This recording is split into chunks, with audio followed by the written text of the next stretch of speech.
it was not a good week for Will and Electra. If this is what the show is pushing, if this is supposed to be the young couple that is going to push Bold and the Beautiful into a new era, like the whole Liam triangle did forever, well, I have some bad news for Bradley Bell. I don't know what he's smoking, but it's not working.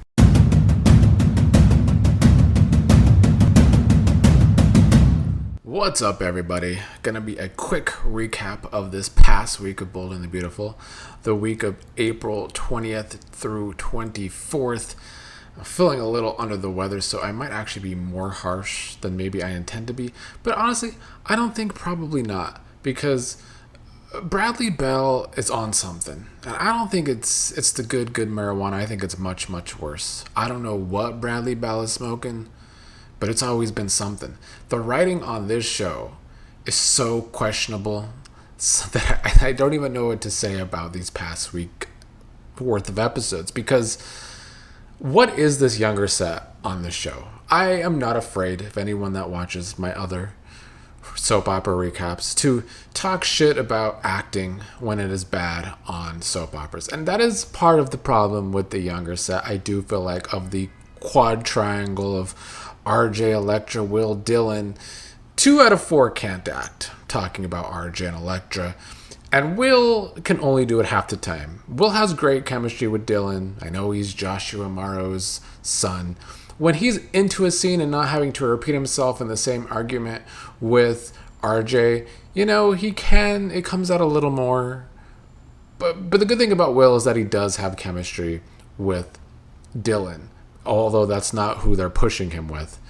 The actress that plays Dylan is the only good actress in that set, and yet I don't feel like she's in the story. She's in the story the least right now, because Bradley Bell's smoking something instead of seeing that she can act and maybe trying to give her a bigger, better story right now, instead of making us suffer having to watch RJ and Will have the same damn conversations, the same damn arguments about Electra, and then trying to force Will and Electra onto us like they actually have chemistry.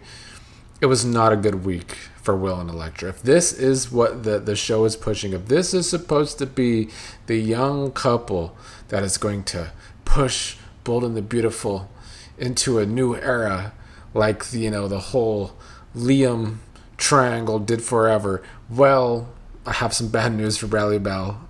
I don't know what he's smoking, but it's not working. I'm glad that Electra at least finally did confront Ivy about the stupid letter. That was our cliffhanger the week before, and Electra finally found out that Ivy had the letter in the first place, and that's why Will never responded about it, because he never read it in the first place, because he never found it. Ivy tried to say that she did this because Will doesn't care, and then at that same time when Ivy and Electra were having their little argument, RJ and Will were having the same damn fight about Electra. Like I said, both RJ and Will wanting the other to stay away from Electra. But after those confrontations, Electra and Will had their big chat where Will was blaming himself, saying he was trying to be a hero instead of being her hero. I mean, I can't get more cheesy than that. And I can deal with cheese if I'm into a couple. But with these two, no. That was so lame. Electra finally showed him the letter, and even though she took an entire episode to get to the point about the letter, she did finally tell him that Ivy hid the letter and things would be so much different if Will had actually found the letter and read it. At that same time, RJ was being an ass, confronting Dylan, trying to get her to find a job somewhere else.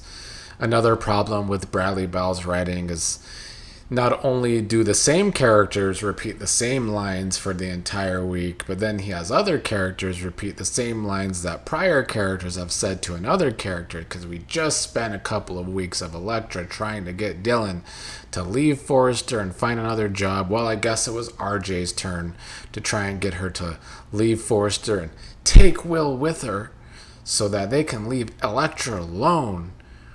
And then having to sit here and watch all of these characters try and please Electra. Because why? Because she's just had special treatment her whole life. What audience is this supposed to appeal to?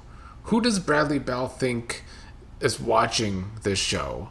A bunch of rich, snooty people that are going to relate to Electra? Because I don't think so. So that's the drugs that Bradley Bell takes that I guess is making him write this. RJ thought that Dylan wanted Will for herself, and while there might be some truth to that, these entire scenes between RJ and Dylan were for RJ to be projecting onto Dylan because he just wants Electra for himself, and I think he was hoping that Dylan was gonna just try and keep Will. But yeah, Dylan had to tell RJ that she can't leave. She needs the job. It's the same spill we saw Dylan give to Electra in weeks past. Anyway, once Electra told Will about the letter and they were able to talk that all out, they had this dramatic kiss that I think was supposed to be a big moment and supposed to make us go, yeah, go this couple. But the total lack of chemistry with that couple, the kiss was so awkward to me, fell completely flat. And then we had scenes of Will confronting Ivy, which I at least enjoyed a little more because I feel like it was long overdue for Ivy to have this egg on her face. And I've only been watching for a little over a month, so I'm sure it was a lot longer due for Ivy to have this egg on her face. Ivy had her whole spiel about why she did this to Electra and Will in the first place, because Electra has been too trusting in the past, I guess, and she didn't want Electra hurt again, and Will's gonna hurt her, yada, yada, yada.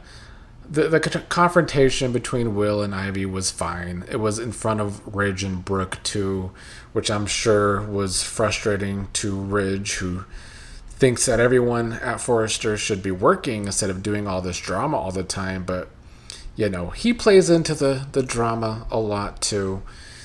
And then we had a chat between RJ and Electra at the end of the week where RJ was not happy to learn about the whole letter drama and how that might make things better for Will and Electra.